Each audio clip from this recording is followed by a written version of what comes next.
Assalamualaikum warahmatullahi wabarakatuh. Selamat pagi teman-teman. Semoga semuanya dalam keadaan sehat dan tetap semangat. Di pertemuan kali ini, saya akan mencoba menyampaikan materi faktor pendorong hubungan sosial.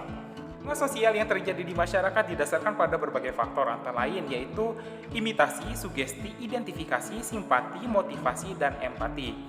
Faktor-faktor tersebut dapat bergerak sendiri-sendiri secara terpisah ataupun saling berkaitan. Pertama, imitasi, yaitu suatu tindakan meniru sikap, tingkah laku, ataupun penampilan orang lain. Tindakan ini pertama kali dilakukan manusia dalam keluarga dengan meniru kebiasaan-kebiasaan anggota keluarga lainnya, terutama orang tua. Imitasi akan terus berkembang di lingkungan yang lebih luas, yaitu masyarakat.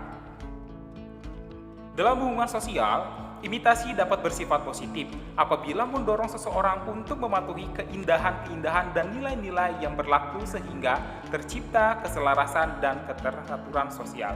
Namun, imitasi juga dapat berpengaruh negatif apabila yang dicontoh itu adalah perilaku yang menyimpang. Akibatnya, berbagai penyimpangan sosial terjadi di masyarakat yang dapat melemahkan sendi-sendi kehidupan sosial budaya. Imitasi yang berlebihan dapat melemahkan bahkan mematikan daya kreativitas manusia. Sugesti, yaitu cara pemberian suatu pandangan atau pengaruh oleh seseorang kepada orang lain dengan cara tertentu, sehingga orang tersebut mengikuti pandangan atau pengaruh tersebut tanpa berpikir secara kritis dan rasional.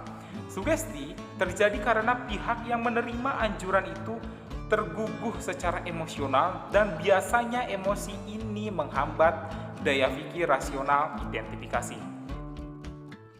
Identifikasi adalah kecenderungan atau keinginan dalam diri seseorang untuk menjadi sama dengan orang lain yang menjadi idolanya. Identifikasi merupakan bentuk lebih lanjut dari imitasi dan sugesti. Dengan identifikasi, seseorang mencoba menempatkan diri dalam keadaan orang lain atau mengidentifikasikan dirinya dengan orang lain. Proses identifikasi ini tidak hanya meniru pada perilaku saja, bahkan menerima kepercayaan dan nilai yang dianut orang lain tersebut menjadi kepercayaan dan nilai sendiri. Proses identifikasi berlangsung dalam satu keadaan di mana seseorang yang melakukan identifikasi benar-benar mengenal orang lain dan menjadi tokoh ataupun idola, baik secara langsung maupun tidak langsung. Contohnya, seseorang remaja yang mengubah penampilannya mulai dari cara berpakaian, cara berbicara, dan model rambut sesuai dengan artis idolanya. Ia mengidentifikasikan dirinya sebagai artis tersebut. Simpati, yaitu perasaan tertarik yang timbul dalam diri seseorang dan kemampuan untuk merasakan diri ketika seolah-olah berada dalam keadaan orang lain. Simpati bisa disampaikan kepada seseorang, kelompok, ataupun institusi. Dalam simpati, seseorang ikut larut merasakan apa yang dialami, dilakukan, dan diderita oleh orang lain. Misalnya, kita merasakan sedih melihat penderitaan saudara-saudara kita yang tertimpa musibah gempa dan tsunami di daerah Pangandaran, Tasikmalaya, Jawa Barat. Motivasi merupakan dorongan, rangsangan, pengaruh yang diberikan oleh individu kepada individu lain sehingga individu yang diberi motivasi menuruti atau melaksanakan apa yang diberikan itu secara kritis, rasional, dan penuh rasa tanggung jawab.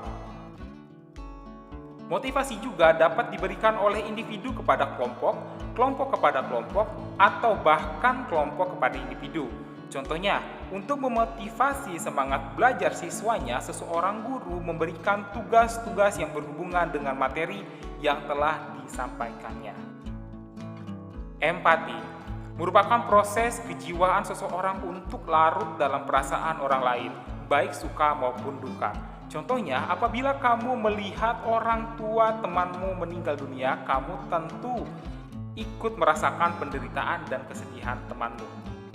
Terima kasih sudah menyimak materi di pertemuan kali ini. Semoga bisa bermanfaat dan sampai bertemu lagi di pertemuan selanjutnya. Wassalamualaikum warahmatullahi wabarakatuh.